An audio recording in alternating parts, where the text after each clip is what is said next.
Hello, everyone, and welcome back to another episode of Coffee and Crime with Crystal Nichole. Thank you so much for joining me today. If you're new here, then welcome. I'm glad you're here. Make sure you click subscribe so that you never miss an upload from me. Today, we have a survivor story for you. Everyone loves these types of cases, just like I do. They're so uplifting and inspiring, and this one for today is about an incredibly resilient survivor, Tiffany Mead. Tiffany went through such a harrowing experience when her ex-husband, who was a waste of a human, violently attacked her and kept terrorizing her over time. But through all of that, she was able to stay strong and survive. Her strength is amazing. So I hope you will be inspired by her story and by her. Let's go ahead and get into the details of this episode today. So grab some coffee and let's talk some crime.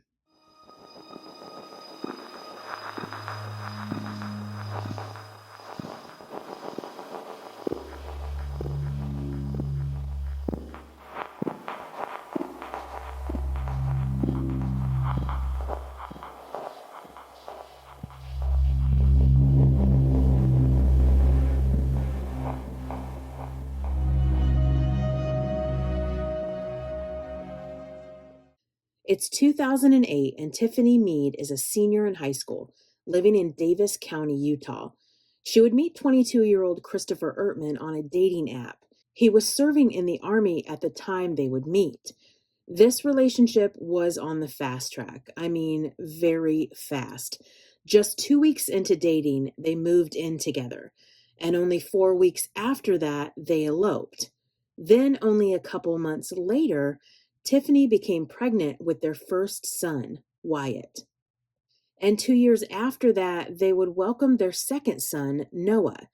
Tiffany had said that during the beginning of their relationship, Chris seemed really sweet and dedicated to their new family. But that would change, and she said it was a drastic change. He had been stationed in Iraq, and when he returned, he was different, which can be explained. Most soldiers come back changed due to what they have seen and experienced in their time of service. Tiffany described her husband as being very emotionally abusive, and while he never physically hurt her at that time, she was just scared of his anger alone, worried that he would blow up and unsure at what he could do to her or her children. Ultimately, Tiffany filed for divorce. She took the children and they moved in with her parents. But unfortunately, Chris didn't take that very well. The divorce wasn't the clear break she was hoping to have, because Chris would not leave her alone. He could not let her go, and he was constantly begging her to get back together.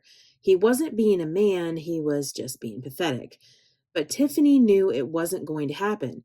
She would always refuse him. She knew her and her sons deserved better. So Tiffany was ready to move on and start a better life for her and her children. She began working full time, enrolled in college classes at night, and even started seeing someone else, which enraged Chris. The more Tiffany thrived, the more Chris couldn't let her go. You can remember a time when you parted ways with a boyfriend or girlfriend. That anger or jealousy when you see or hear that they're doing great, everything's going perfect for them, while you're still laying around in your PJs, eating junk food, and feeling sorry for yourself, while they're out living their best life. So on July 23rd, 2013, everything came to a head. That night, Tiffany went out to meet Chris because he had promised to give her a child support check, and he had specifically told her to come alone. But she couldn't find childcare for her 2-year-old son, Noah. So Tiffany had to bring him, and that's what she told Chris. Then Chris told her a different location than the one he had told her about before. This location was in a secluded park. So when Tiffany arrived, Chris and her got out of their cars to talk. And as soon as Tiffany got a good look at her ex-husband, looking into his eyes, she was immediately concerned. She would later describe the look in his eyes as empty and determined, like he was on a mission, which is scary to say, but that night she was absolutely right. and that mission was her. Chris would violently attack Tiffany. He put her in a type of bear hug position, pinning her arms down. Chris pulled a knife out of his pocket and said, "Don't scream." But before Tiffany could process what was going on, Chris dragged that knife across her neck and slit her throat. Can you imagine? This injury is, most of the time, fatal. Tiffany, of course, began to lose a lot of blood and would become dizzy very quickly. And after this horrific act, his actions towards Tiffany were weird and hard to comprehend. He opens her car door and allows her to sit on the driver's seat because she's dizzy, and he's trying to help her out. Yeah, crazy, right? And this freak of a man says to her, "You know what I want." Tiffany knew exactly what he meant. Chris wanted her to call off the divorce and reunite with him, to promise to be together forever. So Tiffany, quick thinking, says, "I love you and I'll get back with you." Then this disgusting man tells her to seal it with a kiss. And she did. As terrified, as disgusted as she was in survival mode. Blood is gushing out of her neck, and Tiffany is dying. So, since everything is working in Chris's favor, they're getting back together, they will be a family once again. Chris wants Tiffany to live. He tells her she needs to call 911 for help, but first they need to come up with a story. He wants her to tell dispatch that she cut her own throat trying to take her own life. But with the secluded location, Tiffany didn't know how to direct emergency workers to where she was. So Tiffany had to drive about a mile with her crazy ex-husband sitting next to her and her young son in the back seat. This is unimaginable, that Tiffany could stay so calm while literally dying. So she's driven for about a mile and winds up in front of the Davis County High School. How in the world could she do all of this when Chris had just dragged that knife along her throat? He had just stopped shy of her carotid artery, and luckily she didn't bleed out right away, and it didn't damage her vocal cords, which was how she was able to make the 911 call herself. Emergency workers arrive and come across a disturbing scene. Chris was pacing back and forth outside of the car. He's shirtless with blood all over his hands, while Tiffany is in the car trying to stop the bleeding. Medics go right to Tiffany, but she does notice some of them are going to her son Noah. She was terrified, once again, not because she thought her son was hurt, but because she thought they were going to hand him over to Chris. So in the midst of her trying to survive, she told the emergency workers what had truly happened. She blurted out, "Don't let him take my baby. I didn't do this. He did this." And when she said that, the scene completely changed. The first responders go from treating someone who tried to take their own life to an attempted murder. Tiffany's placed in the back of the ambulance, and this is where your heart breaks for her. She calls her mom and tells her that Chris tried to kill her and that she needs to come and get the baby. And when Tiffany hangs up the phone, she said she finally felt at peace in that moment with dying because she knew that her mother would take care of her children and that they'd be safe and that she could go. But thankfully, Tiffany would survive. And while everything is happening, the police bring Chris into the station for questioning. And in the interview, the creep that he is, Chris denied everything. He kept insisting Tiffany tried to take her own life and that she had recently been prescribed antidepressants. Okay, let's blame the victim again. He says he could never hurt the woman he loves. But get this, he never asks the police how Tiffany is doing. Never. He's just so considerate, right? You would think he would at least try and pretend to be a decent human being, but this is Chris we're talking about, a man who is only concerned about himself. So the gig is up.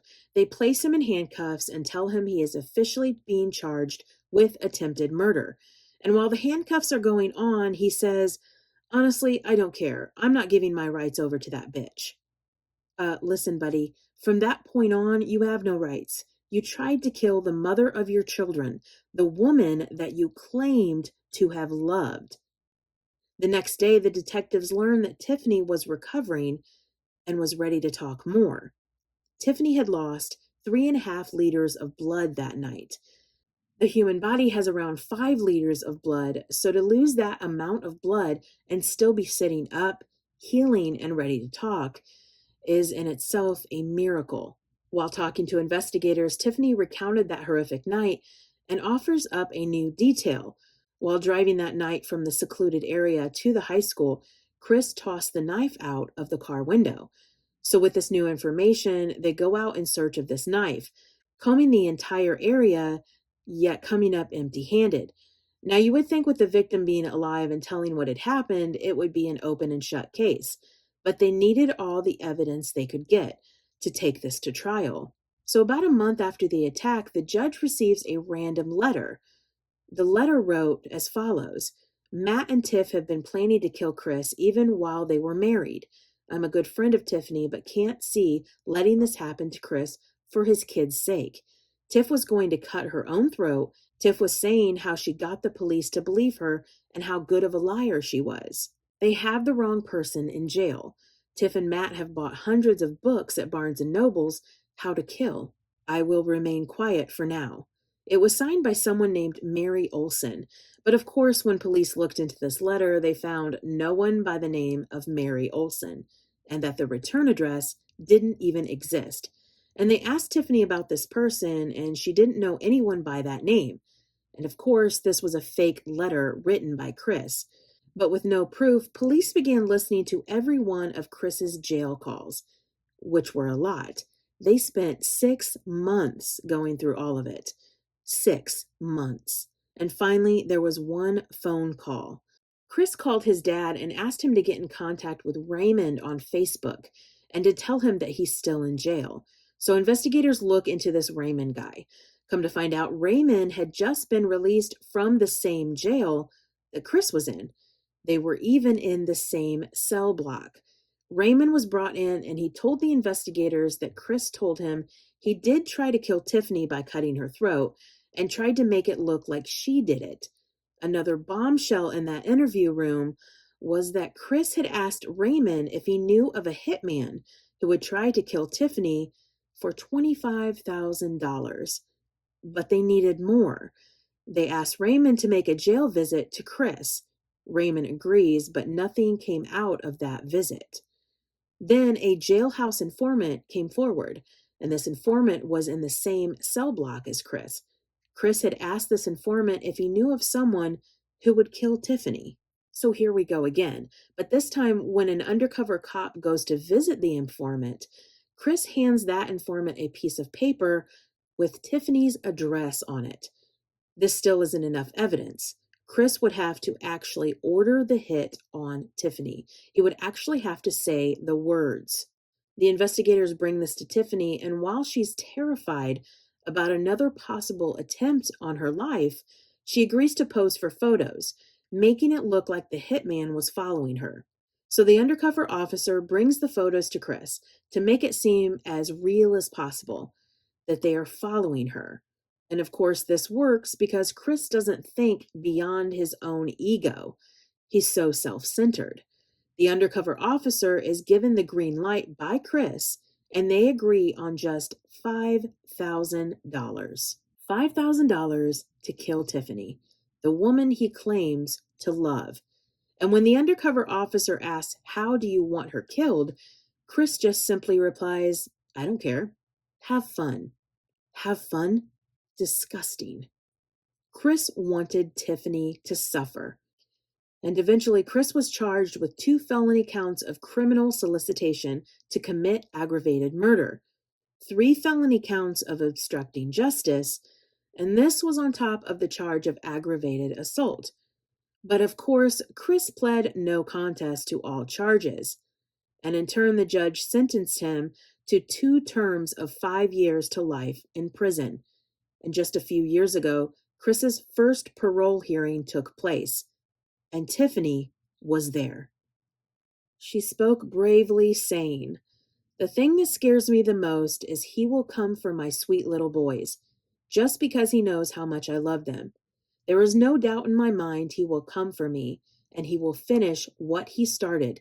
I wake up every morning wondering if today is going to be the day that Chris will summon someone to have fun killing me. For the last 5 years, I have been suspicious of everyone I walk past. Did Chris send them? Needless to say, Chris is still sitting in prison, and that is where I hope he stays and rots away." Tiffany has remarried and is raising her 2 children. She's trying to move on with her life as best as she can, but she fears the night. She fears driving at night, and she fears the sound of water dripping, because that was the sound of her own blood coming out of her neck and dripping onto her car's floor the night her ex-husband slit her throat. Thank you for watching, and remember to look for signs, trust your instincts, and be safe. I'll see you next time.